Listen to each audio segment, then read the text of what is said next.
Good morning. Wow, this it looks very good from here.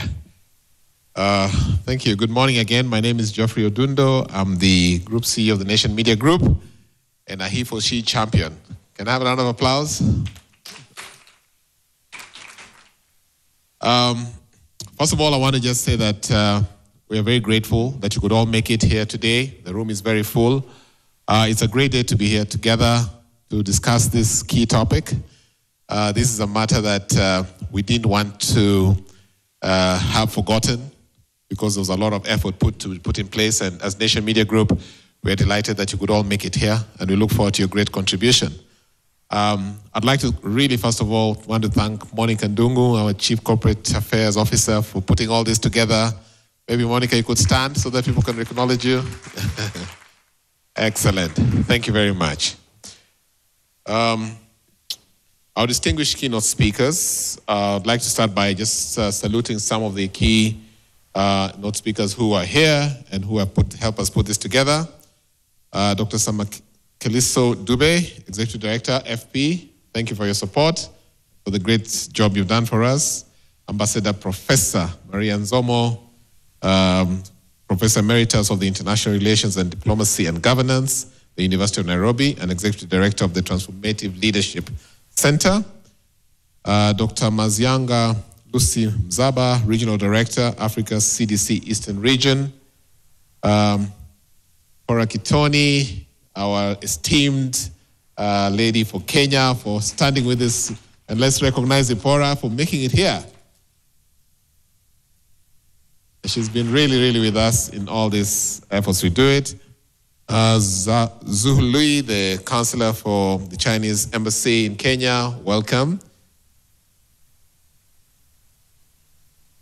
We have many esteemed speakers. I might take too long recognizing this protocol, but if I did not mention you all protocols observed, then karibuni tena.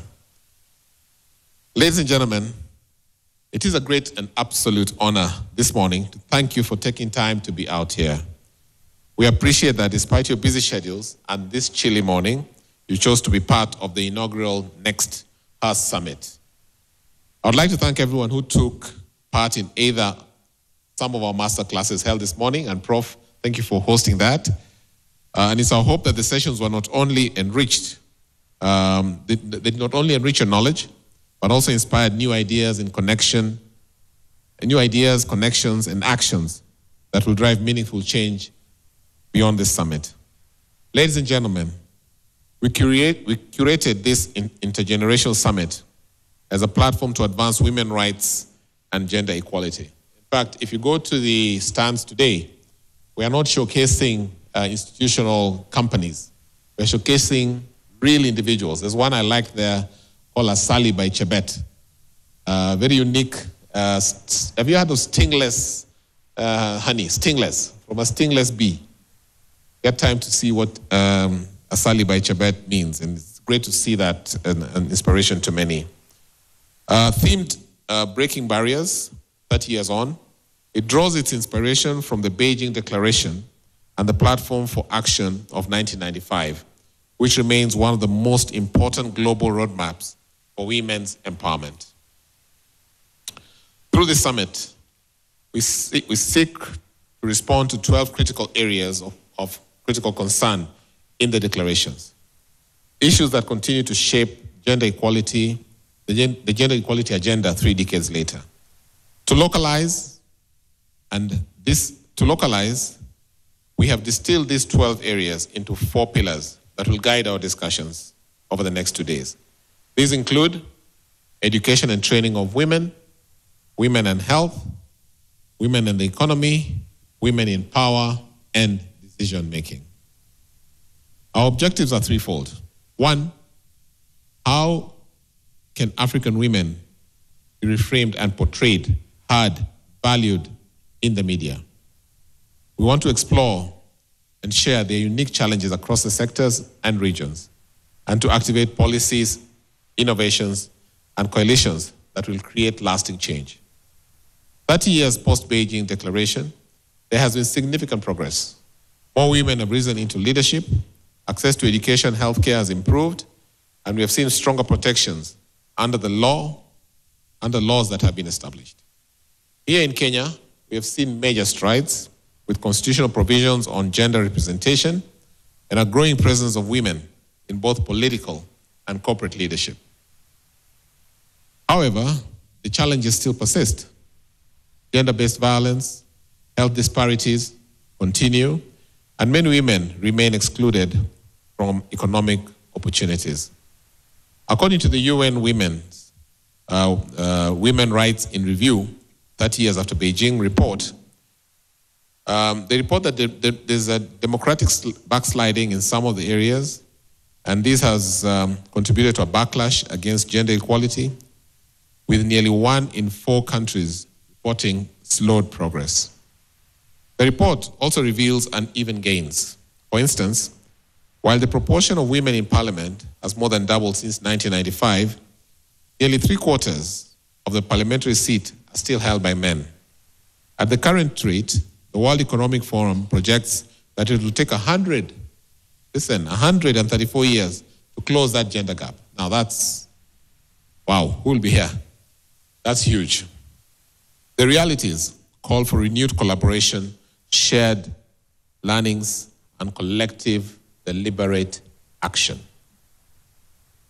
Ladies and gentlemen, at the Nation Media Group, we are committed to amplifying women's voices, telling their stories authentically, and challenging the narratives that perpetuate inequality.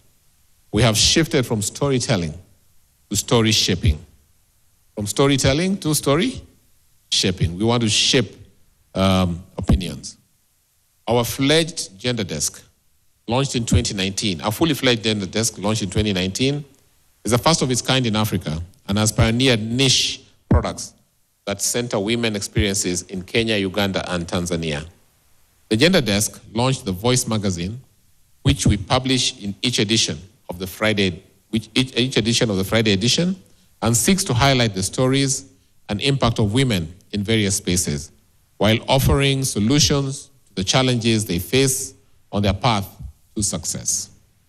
We've also trained our journalists in gender-sensitive reporting, ensuring that stories reflect both male and female perspectives and capture the nuances of women experiences. This gender training has enabled us to prop our female stories within our newsrooms and enhanced representation within our platform, resulting in over 5,000 stories published by the Gender Desk over the past 4 years. I think they deserve a clap for that. The stories, ladies and gentlemen, have made a real difference. They have prompted government interventions, increased visibility for women issues, and amplified national debate around topics such as gender-based violence, female genital mutilation, economic empowerment, and women career path development. One of the stories that stands out is from one earlier this year, where we reported on a Tanzanian woman married to a Kenyan man, raising Kenyan children and calling Kenya home, yet denied the basic right of citizenship, an identity card. Without IDs, these women will have no access to social services, they can't even own property or even open bank accounts, and many are left in poverty despite decades of contributing to the society.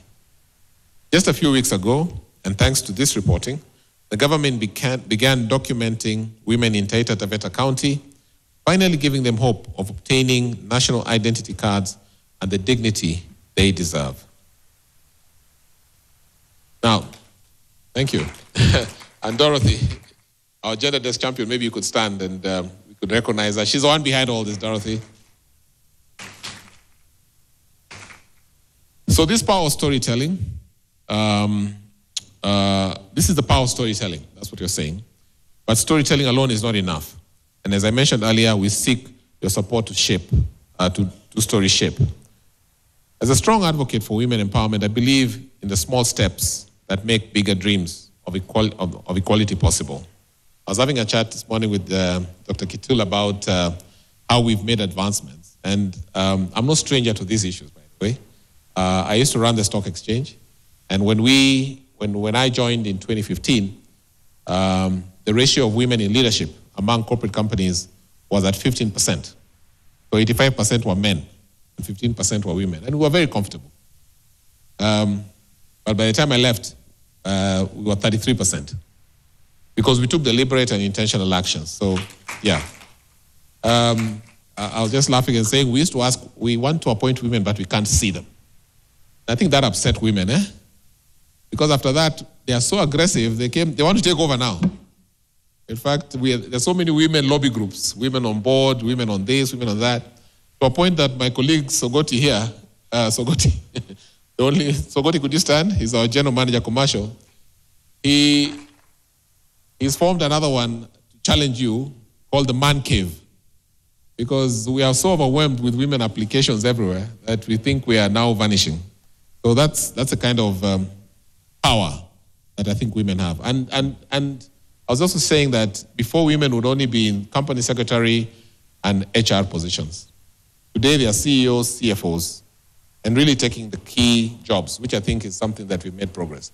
So Kenya today has 33% women on corporate leadership against an world average of 23%. So let's give a clap for ourselves on that alone. So ladies and gentlemen, as I bring these remarks to a close, I want to invite each of you to reflect on how you can break these barriers to gender equity within your own spheres of influence. Whether you're a business leader, a policymaker, or a creative, you have the power to drive change. I must mention that all our panel sessions have been intentionally designed as intergenerational. So when we mean intergenerational, we have got all generations. We've got our matriarchs here, Zipporah and the rest, and me as a matriarch, or the patriarch, sorry. We have got our Gen Zs, millennials. We were very deliberate how we selected this because we want that conversation to really be all-inclusive. And you'll see that in the conversations we'll have. So as I was saying, we've designed it as an intergenerational conversations that drive impact and deliver tangible outcomes.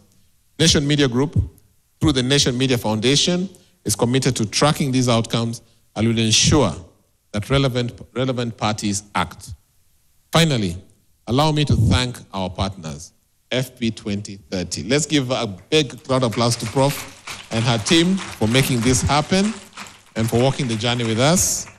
Your support is invaluable, and together we can accelerate the change that the world so urgently needs. I want to wish you all a great 2 days, and we look forward to being part of this movement that will work when we are all together. Thank you very much, and let it be our day. Asanteni sana.